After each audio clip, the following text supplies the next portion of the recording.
vedem, Bobo, ce am primit aici. A primit băiatul aici. Opa, așa.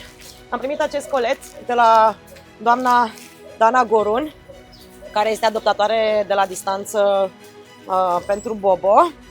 Și a trimis un pătuț pufos, care cred că este mai mare decât cotețul. Ia să vedem unde să-l punem. După cum vedeți, Bobo are două căsuțe, căsuța de iarnă și căsuța de vară, reședința de vară și reședința de iarnă. Cred că asta este un pic mai încăpătoare. Opa, așa. Ia uitați. L-am potrivit la fix. Și acum Bobo are culcuș pufos. Ia grăsuțule, da. Da, grăsuțul răsfățat.